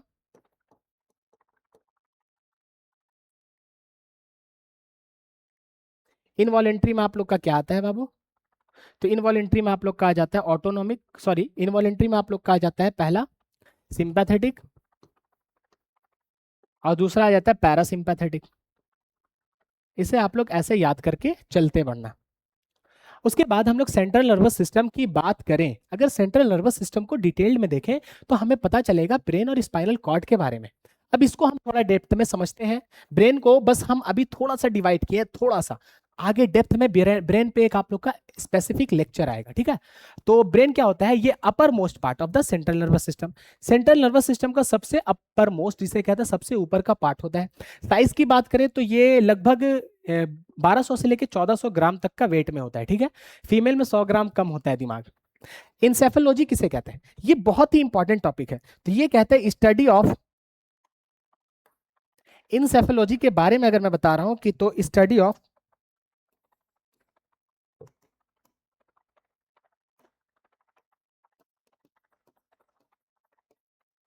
किसका, स्टडी ब्रेन का। कैसे, तो ब्रेन का स्ट्रक्चर, स्ट्रक्चर हो गया, दूसरा हो गया वर्किंग, और तीसरा क्या होगा, फंक्शन। ये तीनों का स्टडी करते हैं, study of structure, working and function of brain. इसे ही हम लोग एन्सेफेलॉजी कहते हैं, ठीक है। अब क्या होगा, पार्ट्स ऑफ ब्रेन देखे हो आप लोग, फोर ब्रेन, मिड ब्रेन और हाइंड ब्रेन होता है। अगर हम स्पाइनल कॉर्ड की बात करें तो ये लोअर पार्ट होता है सेंट्रल नर्वस सिस्टम का। ये 43 से 45 सेंटीमीटर तक लेंथ होता है इसका। ये कहाँ होता है, it lies inside the vertebral column, vertebral column के अंदर होता है। उसके बाद from base of the brain up too early lumbar region, मतलब कि ब्रेन का ये जो बेस हुआ ना, ये जो बेस देखना, ये जो ब्रेन का बेस है, ये बेस से क्या होता है कि आप लोग को पता है वर्टेब्रा का 4 पार्ट होता है, सर्वाइकल, थोरैसिक, लंबर और सैक्रल। तो यहाँ पे जो लंबर रीजन है ना, लंबर रीजन, वहां तक ये स्पाइनल कॉर्ड फैला हुआ होता है। स्पाइनल कॉर्ड किसे कहते हैं, आप पेयर ऑफ नर्व्स, मतलब नर्व्स का क्या होता है, पेयर बोलो या बंचेस बोलो, फ्रॉम इंटरवर्टेब्रल स्पेसेस, मतलब कि बीच से, जो इंटरवर्टेब्रल स्पेसेस है उसके बीच से गया हुआ है। इसका फंक्शन की मैं बात करूं तो it is the centre of many reflex activities, बहुत सारे रिफ्लेक्स एक्टिविटीज का यह सेंटर होता है। It conduct sensory and motor impulses to and from the brain, मतलब कि ब्रेन से सेंसरी और मोटर इंपल्सेस को क्या करता है, ये कंडक्ट करता है, ठीक है। बहुत इंपॉर्टेंट टॉपिक है इसके बारे में। अब मैं बताऊं पेरिफेरल नर्वस सिस्टम को मैं डिटेल्ड में अब थोड़ा सा समझा देता हूं। सबसे पहले मैंने क्या बताया था, देखो यहां पर सबसे पहले मैंने बताया था कि ह्यूमन नर्वस सिस्टम को सेंट्रल और पेरिफेरल में डिवाइड किए। सेंट्रल को हम लोग किए ब्रेन और स्पाइनल कॉर्ड में। ब्रेन हमने थोड़ा सा पढ़ा, इसे हम लोग डिटेल्ड में आगे पढ़ेंगे। स्पाइनल कॉर्ड में हम लोगों ने पढ़ लिया। उसके बाद अब पेरिफेरल पे आते हैं। अब यहां से पढ़ के आज हम लोग यहां तक कंप्लीट करेंगे। तो यहां से अब हम लोग देखना ब्रेन का पेरिफेरल नर्वस सिस्टम के बारे में। तो पहला हो जाता है वॉलेंट्री नर्वस सिस्टम, जिसे हम लोग कहते हैं सोमैटिक, और दूसरा हो जाता है इनवॉलेंट्री, जिसे हम लोग कहते हैं ऑटोनॉमिक, ठीक है। तो वॉलेंट्री नर्वस सिस्टम किसे कहते हैं, इट कंसिस्ट ऑफ नर्व्स, ये क्या होता है, नर्व से जुड़ा हुआ होता है। Directly arise from the central nervous system, मतलब कि जो सेंट्रल नर्वस सिस्टम है ना, जो हम लोग का ब्रेन और स्पाइनल कॉर्ड है, वहां से जो नर्व्स डायरेक्टली अटैच होते हैं, जो ब्रेन से डायरेक्ट अटैच होता है उसे क्रेनियल नर्व्स कहते हैं, और जो स्पाइनल कॉर्ड से डायरेक्ट अटैच होते हैं उसे स्पाइनल नर्व्स कहते हैं। तो ये लिखा हुआ है, it consist of nerves that directly arise from the central nervous system connecting different parts of the body for voluntary और conscious control of the brain, मतलब कि ब्रेन का कंसियस और वॉलेंट्री एक्शंस को परफॉर्म करने के लिए ये यूज किया जाता है। जैसे अगर मैं कहूं कि मान लो कि हम ऐसे कर रहे हैं, ठीक है, तो ऐसे करने में क्या हुआ ना कि मेरा पीठ ऐसे हुआ, तो उसमें मेरा ब्रेन क्या किया, सेंस किया, सेंस करने के बाद वो मेरा वॉलेंट्री एक्शन को दिया। अब ये क्रेनियल नर्व से होता हुआ मेरे पूरे बॉडी में गया और बोला कि आपका ब्रेन ऐसे करने को कह रहा है, जिसे स्ट्रेचिंग कह रहा है। अब मान लो कि हम ऐसे स्ट्रेचिंग करने के लिए कहें, ठीक है, तो ये जो स्ट्रेचिंग करने के लिए कहा तो मसल्स भी किया, साथ में वॉलेंट्री मसल्स, और यहाँ पर हम लोग का सेंसरी नर्व्स भी किया, ठीक है ना। अब क्या होगा, क्रेनियल नर्व्स किसे कहते हैं, तो द पेरिफेरल नर्वस सिस्टम, मतलब वैसा peripheral nervous system coming from the brain are called cranial nerves, मतलब पेरिफेरल नर्वस सिस्टम का वैसा नर्व्स जो ब्रेन से डायरेक्टली अटैच हो उसे हम लोग क्रेनियल नर्व्स कहते हैं। साइज मतलब इसके हम क्वांटिटी की बात करें तो ये 12 पेयर होता है। अगर हम स्पाइनल नर्व्स को देखें बाबू, तो वैसा पेरिफेरल नर्वस सिस्टम का जो पार्ट होता है जो डायरेक्टली स्पाइनल कॉर्ड से जुड़ा हुआ होता है उसे हम लोग स्पाइनल नर्व्स कहते हैं। ये टोटल 31 पेयर होता है, ये आप लोग को याद रखना है, बहुत जरूरी है। अब हम लोग आते हैं इनवॉलेंट्री पे। तो इनवॉलेंट्री पे हम लोग कहते हैं दो टाइप में डिवाइड करके, पहला हो गया हम लोग का सिंपैथेटिक नर्वस सिस्टम और दूसरा हो गया पैरासिम्पैथेटिक नर्वस सिस्टम।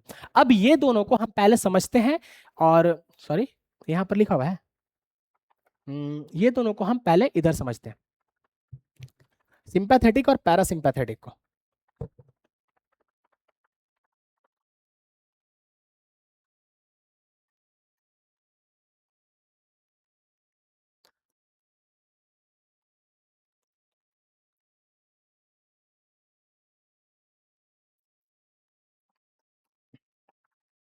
ठीक है, तो अब हम लोग जो स्टार्ट करेंगे वो करेंगे सिंपैथेटिक और पैरासिम्पैथेटिक नर्वस सिस्टम। बहुत ही आसान, बहुत ही इंपॉर्टेंट टॉपिक है आप लोगों के लिए। तो चलिए अब हम लोग शुरू करते हैं। तो ये क्या होता है, सिंपैथेटिक का मतलब होता है कि ये ट्रिपल एफ रिस्पॉन्स देता है,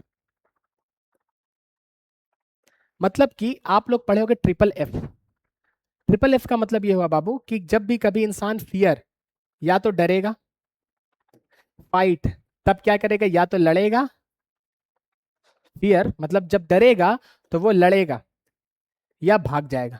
तीन कंडीशन हो सकता है, जैसे हम लोग फ्लाइट कहते हैं। तब क्या होता है ना बाबू कि यहां पर सिंपैथेटिक नर्वस सिस्टम में हम लोग कह सकते हैं कि it is a emergency, emergency condition, मतलब कि इट वर्क्स ऑन इमरजेंसी। जब बॉडी के अंदर इमरजेंसी कंडीशन आता है तब ये एक्टिवेट होके काम करता है। साथ ही साथ एक हार्मोन भी है, उसका भी कॉम्बिनेशन रहता है, ठीक है। वो हार्मोन को हम लोग कहते हैं जो एड्रिनल ग्लैंड से निकलता है, तो दोनों मिलकर काम करता है, तो उसे हम लोग कहते हैं सिंपैथेटिक नर्वस सिस्टम। पैरासिम्पैथेटिक कहते हैं जो रेस्ट एंड डाइजेस्ट के टाइम में निकलता है। मतलब कि जब इंसान को कोई भी फिक्र नहीं हो, कोई भी परेशानी नहीं हो, तब उसका पैरासिम्पैथेटिक नर्वस सिस्टम काम करता है। अब इसे हम लोग थोड़ा डिटेल में समझते हैं, यहां से स्टार्ट करते हैं। तो पहला टॉपिक जो है हम लोगों का वो है सिंपैथेटिक नर्वस सिस्टम, जो इनवॉलेंट्री का फर्स्ट पार्ट है। सिंपैथेटिक नर्वस सिस्टम के बारे में मैं बताऊं तो the system forms two long chains, वैसा सिस्टम जो दो लंबे चेन से बना हुआ होता है। और ये किसका? तो ये गैंग्लिया का। एक होता है आपका पोस्टेरियर, एक होता है आपका एंटेरियर, ठीक है ना। तो ये दो लॉन्ग चेन से बना हुआ होता है, जो गैंग्लिया का लॉन्ग चेन्स होता है। अब ये आपको नहीं पता, कोई बात नहीं, ये थोड़ा हायर लेवल का है, बस यहां से याद रखो, it formed from the branches of twelve thoracic and the first three lumbar spinal nerves. ये स्पाइनल नर्व्स का ब्रांचेस होता है। कहां कहां के स्पाइनल नर्व्स का ब्रांचेस होता है? तो याद रखना, ट्वेल्व थोरैसिक, जो हम लोग का सर्वाइकल के बाद थोरैसिक होता है, तो जो ट्वेल्थ नंबर का जो वर्टेब्रल कॉलम में वर्टेब्रा होता है थोरैसिक, वहां से लेकर लंबर, फर्स्ट थ्री लंबर, मतलब कि थोरैसिक के बाद लंबर होता है, लंबर में जो तीसरा लंबर तक का होता है, 12वां थोरैसिक से लेकर तीसरा लंबर तक के बीच का, यहां से क्या होता है, ये सिंपैथेटिक नर्वस सिस्टम काम करता है। सिंपैथेटिक नर्वस सिस्टम का ये बस लोकेशन बताया, अगले स्लाइड पे इसके बारे में थोड़ा डिटेल बताएंगे। पैरासिम्पैथेटिक के बारे में बताऊं तो ये it formed from the branches of the 3, 7, 5, 3, 7, 9, 10, और क्या होता है 2, 3 क्रेनियल नर्व्स होता है स्पाइनल का, ठीक है ना।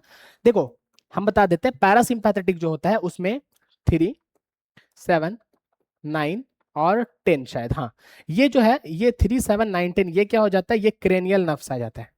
और अगर स्पाइनल नर्व्स की बात करें तो ये आ जाता है 2, 3, 4 नंबर, ये 2, 3, 4 नंबर स्पाइनल नर्व्स आते हैं, ये सब मिलकर पैरासिम्पैथेटिक नर्वस सिस्टम बनाते हैं।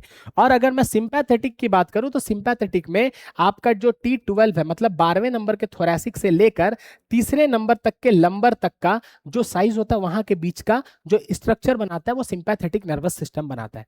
अब इसको थोड़ा डिटेल में यहां पर हम लोग समझते हैं। देखो सिंपैथेटिक नर्वस सिस्टम के बारे में बताऊं तो ये organs are the influenced by, the organs are the influenced by secretion of neurotransmitter acetylcholine. यहां पर लिखा हो the organs are influenced by the secretion of neurotransmitter acetylcholine, मतलब कि वैसा ऑर्गन, एक मिनट, अच्छा ये तो सिंपल है ना, सॉरी यहां पर एक मिस्टेक हुआ है। वो मिस्टेक क्या है ना कि ये सिंपैथेटिक नहीं है, ये इधर पैरासिम्पैथेटिक होना चाहिए।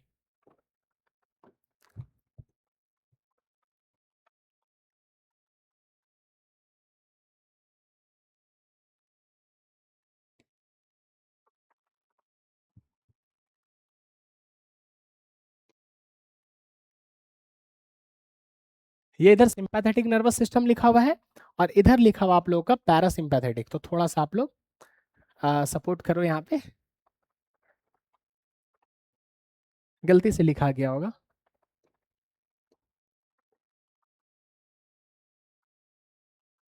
तो यहाँ पे हम लोग सबसे पहले सिंपैथेटिक नर्वस सिस्टम समझते हैं। तो सिंपैथेटिक नर्वस सिस्टम क्या होता है वो मैं बताता हूँ और आगे बढ़ते हैं। The sympathetic fibres secreted nor adrenaline into them for activation. जैसे ही नॉर एड्रीनलिन हार्मोन निकलता है, ये निकलता कैसे है, तो ये एड्रीनल ग्लैंड से निकलता है।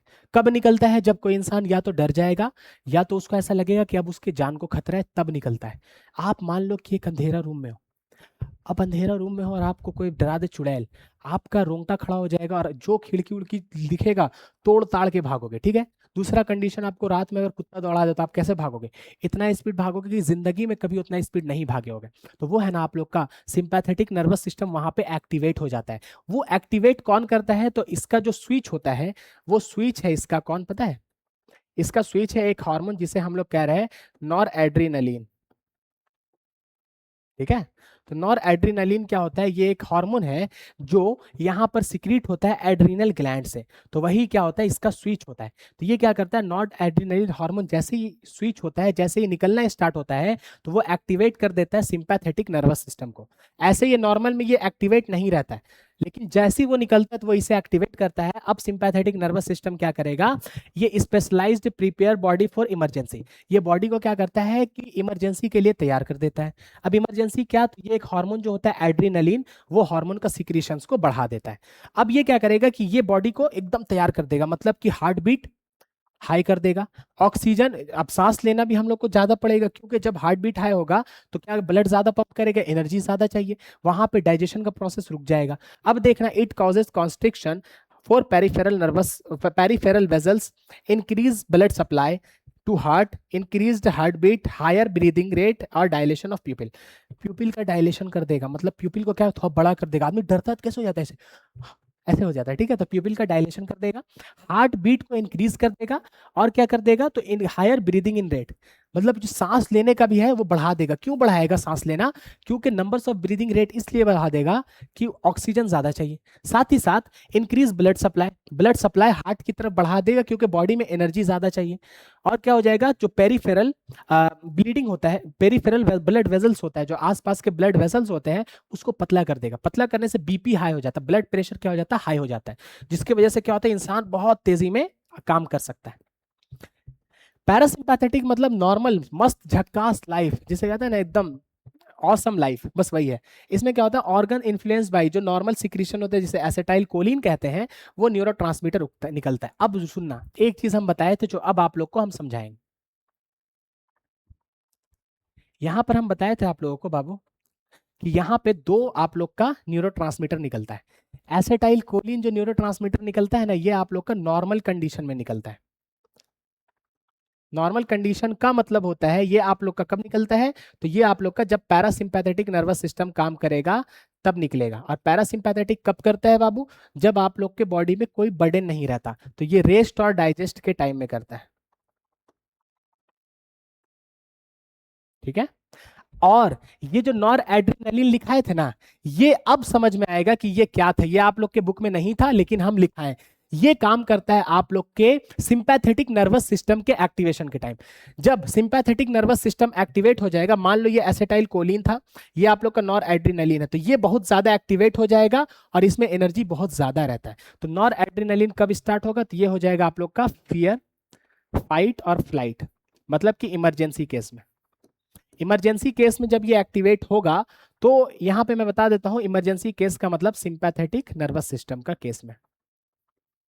तो ये आपको पता होना बहुत जरूरी था,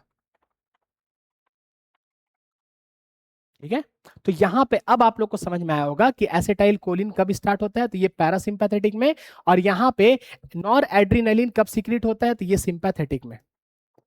तो आप लोग दोनों केमिकल, दोनों न्यूरोट्रांसमीटर है, दोनों क्या है, न्यूरोट्रांसमीटर। और ये क्या करता है, नॉर एड्रीनलिन क्या करता है, स्विच करता है। किसको स्विच करता है, तो ये एड्रीनलिन को स्विच करता है।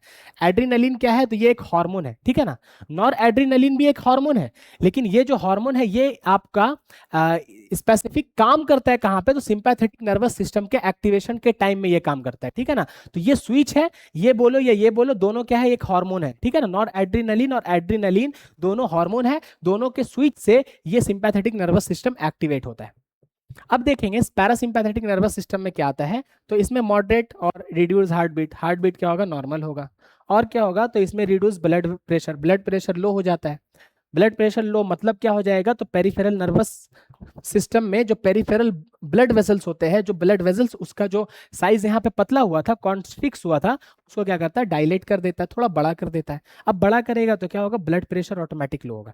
जैसे मैं एक बात बता रहा हूँ कि आप लोग मान लो ये पाइप है, अब पाइप से पानी जा रहा है, तो नॉर्मल छोड़ के तो पानी थोड़ा कम प्रेशर में जाएगा। जैसे ही पाइप को कॉन्स्ट्रिक्ट करोगे, दबा दोगे, तो पानी ज्यादा प्रेशर में जाएगा। मतलब कि जितना कॉन्स्ट्रिक्टेड पाइप रहेगा उतना ब्लड प्रेशर हाई होगा, और जितना लो कॉन्स्ट्रिक्टेड मतलब डायलेटेड पाइप रहेगा उतना ब्लड प्रेशर लो होगा।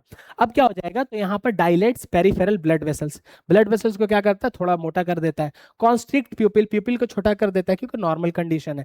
स्टिमुलेस एक्सक्रीशन एंड पेरिस्टाल्टिस, मतलब खाने को, डाइजेशन के प्रोसेस को बढ़ा देता है, पेरिस्टाल्टिस को बढ़ा देता है। और किसको बढ़ाता है, एक्सक्रीशन के प्रोसेस को बढ़ा देता है। मतलब एक्सक्रीशन प्रोसेस आप समझ रहे हो ना, कि जो एक्सक्रीशन का प्रोसेस होता है उसको बढ़ा देता है नॉर्मल कंडीशन में। और जब सिंपैथेटिक स्टार्ट होगा तो इसमें एक्सक्रीशन का प्रोसेस कम हो जाएगा। आपको कोई डरा दे तो आपको पेशाब नहीं लगेगा। हाँ, अचानक से कभी पैंट में कोई कर दे वो अलग सी बात, लेकिन नॉर्मल में उनको पेशाब वगैरह नहीं लगेगा, ठीक है। अब हम लोग आगे बढ़ते हैं। अब हम बात करते हैं कुछ ऑर्गन्स के सिंपैथेटिक वर्क में और पैरासिम्पैथेटिक वर्क में। अगर उनका सिंपैथेटिक नर्वस सिस्टम एक्टिवेट होगा तो वो किस तरीके से काम करेगा, और पैरासिम्पैथेटिक एक्टिवेट होगा तो वो किस तरीके से काम करेगा। तो यहाँ पर बाबू हम शुरू करते हैं, और टॉपिक जो हम लोग का स्टार्ट होता है वो होता है यहाँ से कि प्यूपिल। प्यूपिल मतलब ये जो आई दिख रहा है ना हम लोग का, तो आई का जो एरिया जहां से लाइट अंदर जा रही है उसे हम लोग प्यूपिल कहते हैं। तो प्यूपिल क्या होगा, सिंपैथेटिक में डायलेट कर जाएगा, मतलब बड़ा हो जाएगा ऐसे। हाँ, भाग भाग भाग, भागो भागो, ऐसे कोई बोलता है ना, तो वो डायलेट हो जाता है। उसके बाद पैरासिम्पैथेटिक में ये कॉन्ट्रैक्ट कर जाता है, छोटा हो जाता है। हार्ट्स का बात करें तो हार्ट क्या होता है, एक्सेलरेट्स, ज्यादा पंप करने लगता है स्पीड में, और पैरासिम्पैथेटिक में स्लो डाउन हो जाता है। सिंपैथेटिक में गॉल ब्लैडर क्या होता है, रिलैक्स रहता है, और पैरासिम्पैथेटिक में ये कॉन्ट्रैक्ट हो जाता है। क्यों? क्योंकि ये कॉन्ट्रैक्ट होगा तो ये वर्क करेगा, और वर्क जब करेगा मतलब कि यहाँ पे आप लोग का डाइजेशन का प्रोसेस होगा। इसीलिए इसे हमने कहा था रेस्ट एंड डाइजेस्ट। ठीक है, रेस्ट एंड डाइजेस्ट मेथड। उसके बाद है जीआईटी, गैस्ट्रो इंटेस्टाइनल ट्रैक। ये क्या हो जाता है, स्लो डाउन मूवमेंट। मतलब कि जो गैस्ट्रो इंटेस्टाइनल मतलब जो गैस्ट मतलब गैस्ट्रो मतलब पेट, इंटेस्टाइनल मतलब इंटेस्टाइन, वो जो ट्रैक है वो क्या हो जाता है, उसका मूवमेंट स्लो हो जाता है कि खाना कम डाइजेस्ट हो, एनर्जी कम यूज हो उधर, और बॉडी पूरा एनर्जी अपना हार्श कंडीशन, इमरजेंसी कंडीशन के लिए लगाए। तो यहाँ पे क्या होता है, मूवमेंट स्लो डाउन हो जाता है, लेकिन पैरासिम्पैथेटिक में मूवमेंट स्पीड हो जाता है, और यही मूवमेंट क्या करता है, डाइजेशन के प्रोसेस को थोड़ा स्पीड कर देता है। इसीलिए उसे रेस्ट एंड डाइजेस्ट कहें, और इससे हम लोग इमरजेंसी कहें। अब क्या हो जाएगा, ब्लड प्रेशर इसमें इंक्रीज हो जाता है, बीपी हाई हो जाता है सिंपैथेटिक में, पैरासिम्पैथेटिक में बीपी लो हो जाता है। सलाइवरी ग्लैंड क्या हो जाता है, इसमें इनहिबिट क्या होता है, सलाइवा सिक्रीट होना बंद हो जाता है, लेकिन इसमें स्टिमुलेटेड रहता है, नॉर्मल कंडीशन में इंसान का लार टपकता रहता है। जीआईजी, ठीक है ना, गैस्ट्रो इंटेस्टाइनल ग्लैंड्स वगैरह है, तो वो क्या हो जाते हैं, इनहिबिट हो जाते हैं, और इसमें क्या हो जाता है, ग्लैंड्स स्टिमुलेटेड हो जाते हैं। यूरिनरी ब्लैडर, इसमें क्या होता है, रिलैक्स रहता है, इसमें कॉन्स्ट्रिक्ट हो जाता है। ब्रोंकाई क्या हो जाता है, डायलेट्स कर जाता है, इसमें कॉन्स्ट्रिक्ट हो जाता है। स्वीट ग्लैंड क्या हो जाता है, स्वेट ग्लैंड इसमें इंक्रीज सिक्रीशन करता है, उसमें लेस सिक्रीशन करता है। हेयर क्या होता है, ये एरेक्ट खड़ा हो जाता है, और इसमें ऑब्लिक हल्का सा ऐसे सोया हुआ रहता है। गूज बम्स सुने हो ना, goose bumps, goose bumps sympathetic nervous system में आता है, ये एग्जाम में क्वेश्चन आया था। गूज बम्स ऑकर्स इन,